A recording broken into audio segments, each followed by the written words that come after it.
तो hello guys, आज मेरा एग्जाम था तो मैं अपने स्कूल आई थी।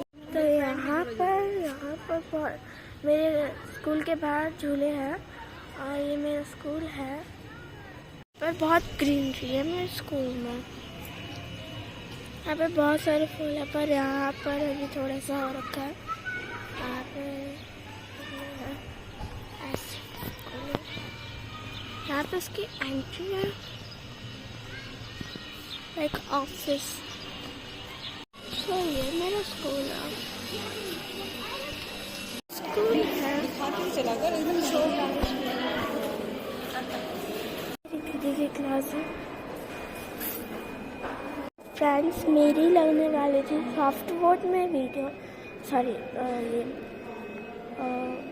पेंटिंग्स तो मैंने ही बनाई थी। आपको अगर अच्छी लगी हो तो प्लीज़ मुझे कमेंट में बताना। इसका पूरा आपको वीडियो मिल जाएगा।